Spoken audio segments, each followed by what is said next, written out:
Hello, नमस्ते बच्चों।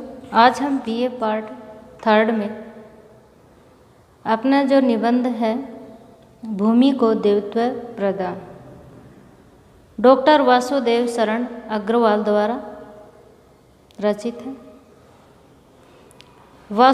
Doctor Vasudev Agarwal पर उनका विस्तृत जो परिचय है वो डाल दिया गया है, सो आप पढ़ें। और इनका जन्म 1904 में और मृत्यु है 1966 में हुई। ये भारतीय संस्कृति, पुरातत्व, इनके बारे में साहित्य जो है, प्राचीन संस्कृति, इतिहास आदि के अध्येता रहे हैं। वासुदेव शरण अग्रवाल का अपना भूमि को देवत्व प्रदान है वो निबंध चलता है। भारतीय संस्कृति में प्राचीन काल से ही प्रकृति के प्रति श्रद्धा रही है, चाहे वो पहाड़ हो, पेड़ हो, पौधे हो। उसी प्रकार भूमि को एक माता का दर्जा दिया गया है और हम उनके पुत्र हैं, जो अथर्ववेद में कहा गया है। तो कहते हैं भूमि को देवत्व प्रदान। भारतीय संस्कृति के अध्येता वासुदेव शरण अग्रवाल का मत है कि हम सदा से ही प्रकृति के सानिध्य में रहे हैं, उनके पास रहे हैं, उनसे हमारा हमेशा से जुड़ाव रहा है। अतः हमने प्रकृति का हर उपादान को देवता के रूप में पूजा है।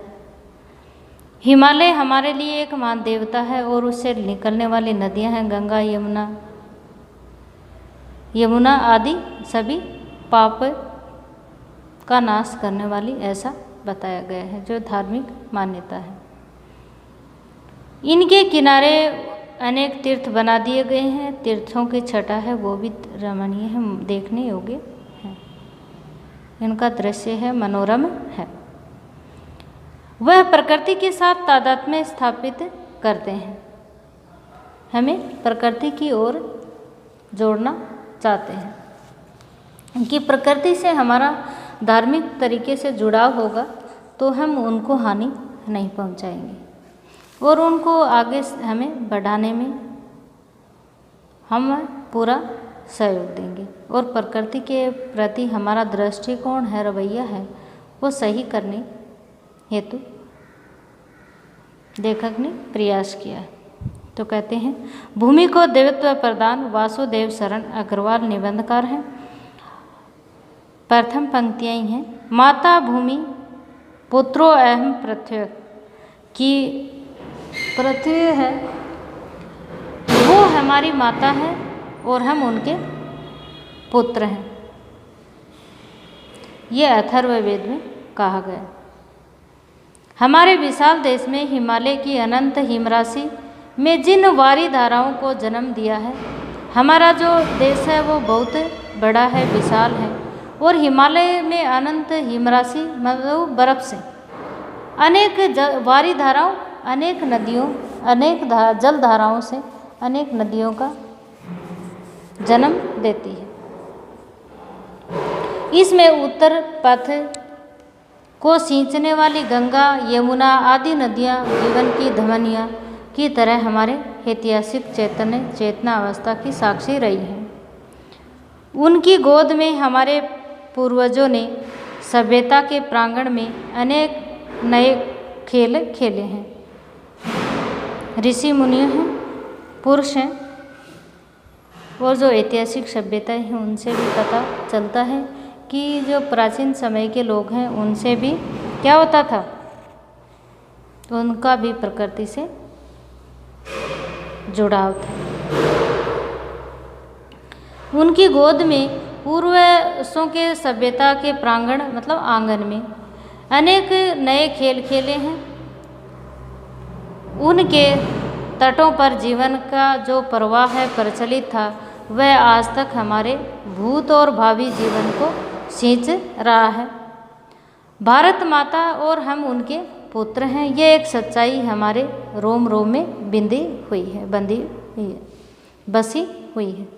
नदियों की अंतर्वेदी में पनपने वाले आदि युग के जीवन का अब हम कितना अधिक विचार करते हैं। उनको अपने विकास, वृद्धि और सनातन जड़ों और पृथ्वी के संबंध को उतना ही अधिक घनिष्ठ जान पड़ता है कि प्रकृति से हमारा कितना जुड़ाव है। जब तक भारतीय जाति का जीवन पृथ्वी के साथ बुद्ध मूल, जब तक हमारे धार्मिक पर्व लाखों मनुष्य नदी जलाशयों तटों पर एकत्र होते हैं, जिनसे भारत में एकता में अनेकता में भी एकता दिखाई देती है। हर जाति के लोग वहाँ आते हैं। जब हमारे धार्मिक पर्व लाखों मनुष्य नदी जलाशयों में तटों पर एकत्र होते हैं और हमारे आंतरिक गठन में देवी स्वास्थ्य के अमर चिन्ह हैं, वो सकुशल समझना चाहिए। हमारे पृथ्वी एक एक जलाशय और एक एक सरोवर, एक एक तालाब भारतीय भावना के ठीक प्रकार समझने का प्रयत्न करते हैं। इनके साथ ही एक सनातन सौहार्द का भाईचारे की भावना विकसित होती है, जो हर एक पीढ़ी के पास नए रस को उमड़ता चला जाता है। और हमारे तीर्थ और जलाशय पुराने होते हैं, न कि हमारे उनके साथ संख्या है वो कुठित होती है। जब हमारे जीवन में अमर बेल है, जब तक जड़े पाताल में हैं। हम इस बात की निशानी है कि हम देश की विशाल प्रकृति के साथ शुद्ध संबंध अभी तक बनाए हुए हैं। अपने जो पूर्वज हैं वे भी ऐसे जुड़ाव था, आपका भी वैसा ही जुड़ाव है, आने वाली पीढ़ी का भी ऐसा ही प्रकृति से जुड़ाव रहे। प्रकृति के साथ संपर्क में आने की लालसा जिस हृदय में लुप्त हो जाती है, वह अवश्य ही मृत्यु की कागार पर पहुंच जाता है। छाया जान पड़ती समझनी चाहिए। नदी के स्वच्छ जल में अपने शरीर को आप लुप्त कर लेने या डुबो लेने की भावना के मूल मात्र वत्सल बालक की वही प्रवृत्ति काम करती है, जिनकी प्रेरणा से अपने आप जो मातृ हृदय में भरे हुए हैं सरस प्रेम, असीम आनंद और शांति के लिए छिपा देना चाहता है। जिस देव युग में नदियों की वारी धाराएं, जल धाराएं अखंड प्रवाह से बह रही थी, उस समय मनीषियों ने ध्यान की शक्ति के सारे भूभाग को मानव देवत्व प्रदान करने के लिए नदियों तटों के संगम और तीर्थों का निर्माण किया। जितने भी ऋषि मुनि हैं उनका जो आश्रम है वो सभी नदियों के किनारे बसे हुए हैं। तो इनसे स्पष्ट होता है कि प्राचीन काल से ही हमारे ऋषि मुनियों का जुड़ाव है वो प्रकृति से रहा है। जन सन्निवेश के वे आदि तीर्थवेशों में के रूप में हमारे सामने आते ही जीवित हो जाता है। वो चित्र है वो हमारे सामने आने लगता है। किसी नए भू प्रदेश को अपनाकर जातीय जीवन के साथ उनका तार पिरो देना भी एक बड़ी कला होती है।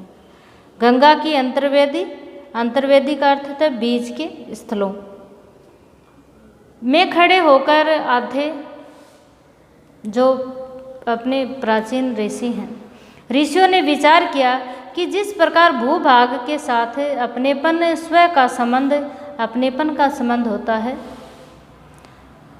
चिरजीवी बनाया जा सके, उनको भी लंबे काल तक जीवित रखा जाए। ऋषियों ने की है। इनकी जो युक्ति उन्होंने निश्चित की वह भूमि को देवत्व प्रदान करने की प्रेरणा मिलती है उनसे। जितने भी ऋषि मुनियों के आश्रम हैं वो नदी तटों के किनारे हैं। प्रकृति प्रत्येक सलिलालय में, जलाशय में, वारी धाराओं, नदियों की जलधाराएं, नदी कुंड पर्वत आदि के मूल में देवत्व का अधिष्ठान है। जितने भी देवताओं के स्थल बने हुए हैं, तालाब बने हुए हैं, तीर्थ स्थल बने हुए हैं, सब हैं वो नदियों के संगम पर बने हुए हैं। प्रत्येक कवि ने के प्रत्येक शब्द में हिमालय, पत्थर, मिट्टी का ढेर नहीं, केवल वह लता, वनस्पति और रत्न राशि के उद्भव का स्थान ही नहीं है, वे देवात्मा प्रतीत होती हैं। उत्तर दिशा में हिमालय, कालिदास के कुमार संभव में कहा गया है कि अर्थात उत्तर में हिमालय का नाम, जो कि पर्वतराज है, जो देवात्मा है, देवता स्वरूप है, पूर्व और पश्चिम के समुद्रों के बीच में पृथ्वी के मापदंड की तरह व्याप्त रहता है, एक सीमा बनाए रहता है। हिमालय देवता अमर होते हैं, इसीलिए हिमालय भी अमर है, जो कभी मरते नहीं। यही भावना उस प्रत्येक भूभाग खंड के साथ ओतप्रोत है, जिसको हमारे सूतों के महात्म्य गान देवत्व की पदवी प्रदान की है, जिनको पर्वतराज की संज्ञा दी गई है। पर्वतों के राजा हिमालय को कहा गया है। तीर्थों का महात्म्य महत्व कल्पित करके उनके स्वर्ग और मोक्ष का धाम भी बताता है। यह एक साहित्यिक परिपाटी का देश समंत वंश है। जिस काल में भूमि के साथ हमारा संबंध स्थिर नहीं बना था, उस समय को आत्मीय बनाने के लिए, कण कण को मानव हृदय की प्रीति प्रेम भाव से सिंचित करने के लिए जिस युग का आश्रय लिया, वह साहित्य मुनियों ने के लिए उस भूमि को देवत्व प्रदान करने की युक्ति स्पष्टता का प्रमाण मिलता है। इन बहुसंख्यक महात्माओं के रूप में हम उनको पाते हैं। जब हमारे रथ का पहिया किसी सरोवर नदी तट पर रुका, हमने श्रद्धा के भाव से उसको प्रणाम किया, क्योंकि वहाँ ऋषि मुनियों के आश्रम बने हुए थे और जो बड़े बड़े तीर्थ स्थल हैं वो भी वही हैं, तो हमें उनको प्रणाम करते हैं। उस एक प्रणाम के युग युग की श्रद्धा चिरायुयान बलशाली अंकुर माने इनके तट पर रोप दिए हैं। मानो जो भी मनुष्य आता है, एक सिर झुकाता है तो उसको देखकर वो दूसरा भी उनको नमन करता है, उनका आदर सम्मान करता है। इनके साथ ही देवताओं का संबंध स्थापित किया गया। ऋषि और प्रख्यात पुरुष के चरित्र की जो लीला स्थल हैं वो भी बनाई गई। किसी साधन निरत तपस्वी के तप क्षेत्र के रूप में भी उनको देखा जाता है। साधु संतों ऋषि मुनियों ने वहाँ तपस्या की है, उनसे जोड़ दिया गया है, तो उस भाग को हम हानि नहीं पहुँचा सकते। उस भू बिंदु की प्रशंसा में महात्म में गान भी रचते हैं। उस समय उस बिंदु ही हमारे दृष्टि में सर्वोपरि है। अतः मातृभूमि के विशाल हृदय केंद्र को प्रतिष्ठित मानकर उनके स्तुति के गीत गाए जाएं, उनकी भी स्तुति की जाए। यमुना के तट की परिक्रमा कीजिए। यमुना पर्वत से जहाँ जलधाराएं प्रकट होती हैं, प्रयागराज के संगम पर जो सूरम्य स्थल है, इन दोनों ही किनारों पर विद्यमान हैं। जो भी नदी की धाराएं जिस पर्वत से निकलती हैं, उनका सभी का आदर भाव से देखा जाए, उनसे हमारा जुड़ाव होना चाहिए। जिसे आज तक अपनी अर्वाचीन आँखें से पहचान सके, उसको पहले से ही हमारे भौगोलिक पंडितों ने हमारा आत्मीय बनाकर हमारे सामने रख दिया था। जो आदर के योग्य स्थान है, उनको हमारे ऋषि मुनियों ने पहले ही तीर्थ स्थल बना दिए थे। गंगा के तट पर कौन सा रमणीक स्थल है, सुंदर स्थल है, जो पूर्वजों की पैनी दृष्टि से बचकर रह गया है। जो पीढ़ियाँ भी पहले थी, वो भी आज भी, और पहले वाली, इसके जो आगे आएंगी वो भी, और उनके बाद वाली सभी पीढ़ियाँ हैं वो उनका आदर करेंगी, और सभी स्थल हैं वो उनसे उनका जुड़ाव होगा। जिस युग में भूमि को दिव्यत्व के भाव से तरंगित करने में सफल प्रयास का आयोजन चल रहा था, उस काल में देश का जितना अच्छा पर्यवेक्षण किया गया, आज निरपेक्षता से उनकी प्रशंसा करनी पड़ती है। भारत के अर्वाचीन महाघोष, मानाद का अर्थ होता है महाघोष, तरंगित का अर्थ है सुशोभित होना।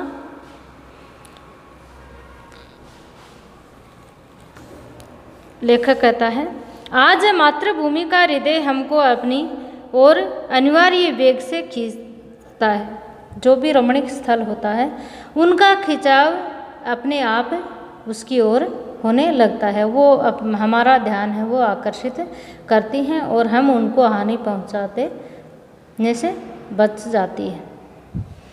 हमने अपने दैवी मनोभावों की परम विजय इसी में समझ लेते हैं कि आपको सच्चे अर्थों में मातृभूमि को पुत्र समझ सकें। प्रत्येक वृक्ष और वनस्पति हमारा सहोदर बनकर हमको अपना संदेश सुनने के लिए विवश कर रहा है। हम शहरों की कृत्रिम साधना से उबकर जहाँ आकाश बेल की तरह मनुष्य अपने पैरों के नीचे की जड़ों को उससे वह अपने जीवन रस चूसा करता है। धीरे धीरे हैं वो शहर बन रहे हैं बड़े बड़े, तो उसमें पेड़ पौधों की कटाई हो रही है।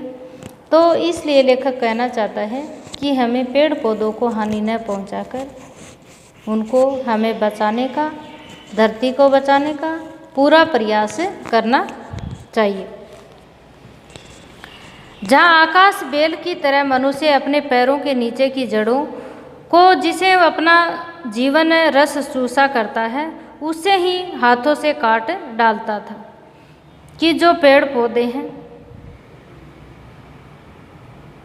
उनको अपने मन को आनंदित करता था, उनसे फलों की प्राप्ति करता था, उनको रस की प्राप्ति होती थी। उन्हीं को अब क्या कर रहा है, अपने ही स्वार्थ वंश उनको काट रहा है। फिर गाँव की ओर आकृष्ट हुए हमारी जनपदों की बोलियों में काव्य रस का अमृत स्वाद मिलने लगा। लोकगीत और लोक नृत्य को पाकर हमारा मन मयूर आनंदित विभोर हो उठता है। गाँव की संस्कृति है उनसे हमारा मन है वो आनंदित हो उठता है। यह महान परिवर्तन राष्ट्रीय मनोभूमि के बड़े वेग से बढ़ गया। पूर्व से पश्चिम तक, कैलाश में कन्याकुमारी तक विराट परिवर्तन के चिन्ह हमें दृष्टिगोचर होते हैं, हमें दिखाई देते हैं। मानो हमारे राष्ट्र के कल्प वर्ष में किसी स्वर्गीय देवदूत ने अपने प्रसाद को छू लिया है। इसके भाव और विचारों के नए नए अनगिनत कोंपल फूट रहे हैं, नवीन पत्ते फूट रहे हैं। किसी अद्भुत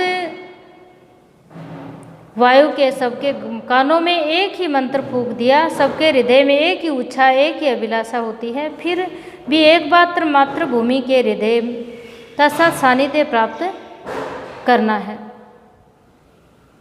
किसी न किसी तरीके से पृथ्वी से हमारा लगाव होता है। हम उनके सर्वांगीण रूप से परिचय पाने के लिए व्याकुल रहते हैं और प्रयत्न करते भी हैं। हमारे नवयुवकों के यात्री दल गहन कतारों पंक्तियों में को पार करके दुर्गम पर्वतों की उपत्यकाओं पर चढ़कर, चोटियों पर चढ़कर, ऊपरी स्थान पर चढ़कर के सर्वत्र मातृभूमि को ही खोज करेंगे। हमारे विद्यालय में ज्ञान का साधन करने वाले प्रत्येक व्यक्ति तृण तिनका और लता के पास जाकर उनका परिचय पूछेंगे। प्रत्येक पुष्प के अभिराम रूप की प्रशंसा का नया महात्म्य बताएंगे। बहुत शीघ्र ही इस परिवर्तन के लक्षण हमारे दृष्टिपथ में आ रहे हैं और वन पर्वतों को गोश पद गायों के से युक्त, गोश पद का अर्थ है गायों से युक्त, और अघोष भूमियों से फिर वैदिक महानाद की गूंज उठेगी। माता भूमि पुत्रो अहम पृथ्वी, नम मात्रे पृथ्वी, नमो मात्रे पृथ्वी। हम भारत माता के पुत्र हैं और पृथ्वी हमारी माता है। आपको बार बार हे पृथ्वी माता, आपको बात बात प्रणाम। आज हमने भूमि वासुदेव शरण अग्रवाल द्वारा रचित भूमि को देवत्व प्रदान है निबंध है वो पढ़ा। सो धन्यवाद। वो निबंधकार का परिचय है वो भेज दिया गया है, वो आप देख लेना। धन्यवाद।